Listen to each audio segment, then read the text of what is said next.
my fellow citizens, at this hour, American and coalition forces are in the early stages of military operations to disarm Iraq, to free its people, and to defend the world from grave danger. This is what it looked and sounded like in Baghdad. It was this short, and this is what happened.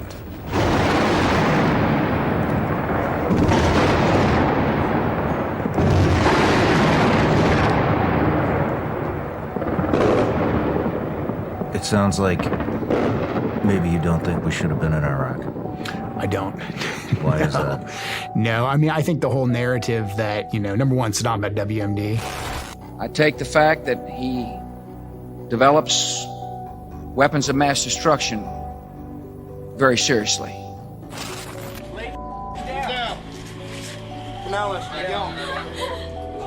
Like, that was completely and totally found to be inaccurate. I just think we were lied to, lock, stock, and barrel. I think our government, squandered the will of the American people after 9/11. After 9/11, the American people were like, yeah, let's get it on, let's go to war, let's defend our country. We took down the Taliban and Al-Qaeda pretty quick in Afghanistan. Bin Laden escapes to Pakistan, and all of a sudden it's like, don't worry about that. We're gonna build a new government here in Afghanistan. Oh, and by the way, now we need to go to Iraq.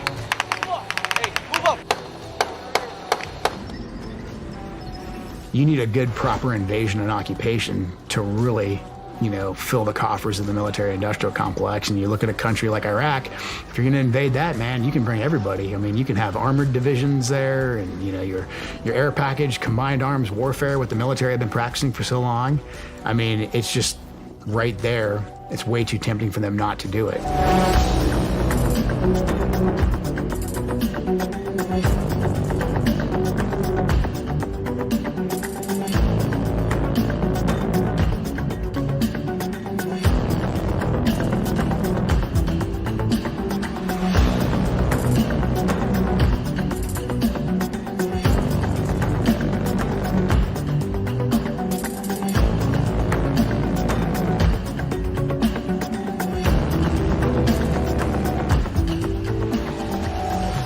So anybody that was there that still isn't tracking all of the KBR, because KBR was a subsidiary company to Halliburton, big logistics company.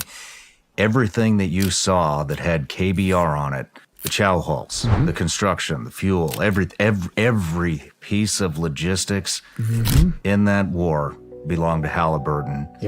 Whose former CEO is Dick Cheney, who probably made the big argument on why we need to go in there. On looking into the Halliburton contract, are you concerned that that gives some fuel to your critics that the contract was inappropriate in the first place? I appreciate the Pentagon looking out after the taxpayers' money. They felt like there was an overcharge issue. Their investigation will lay the facts out for everybody to see. There was a handful of courageous Republicans and Democrats out there who eventually were almost ostracized from their party, who were against the Iraq War. I opposed the war in Iraq from the beginning. It was a flawed strategy that diverted attention and resources away from hunting down Osama bin Laden's terrorist network. Do you want the terrorists to win? Do you hate America? Like the surrender Republicans, the traitor Democrats? Like, I'm not the smartest guy in the world, but I know pattern recognition.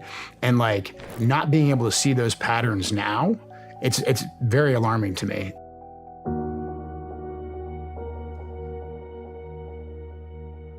Let's talk about your wife. Who was she working for? So she was working at the time, she was on an individual augment, so working for special operations. And then she gets put down from Balad to Baghdad to work in the inter-intel agency environment there in the Ville doing targeting. And her name? Shannon Kent.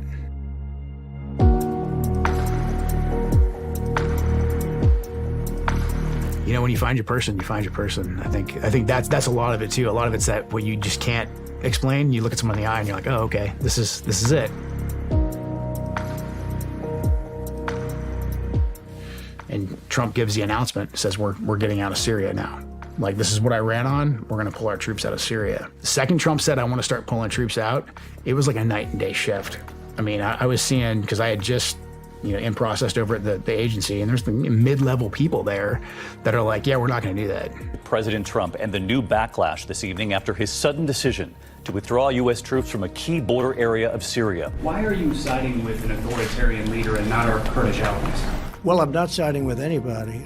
We've been in Syria for many years. Syria was supposed to be a short-term hit, just a very short-term hit, and we were supposed to be in and out. We want to bring our troops back home.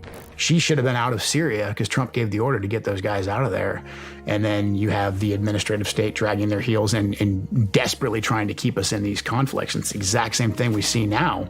We've got troops that are out there vulnerable, under fire, and Washington, D.C. refuses to withdraw them, either because they're ignorant or because they're like, well, worst case scenario, if some troops get killed, then we got to double down. We'll send in more troops. Why did you decide to run for Congress? The short answer is 2020. I mean, that was right after, about a year after Shannon was killed. And I was pretty disappointed to see that nobody was stepping forward. And then I, had a little bit of self-reflection in absence of orders attack. So I just said, you know what, I'm at least going to run. I'm at least going to give her a challenge so that she knows that we, the people, are not happy with her.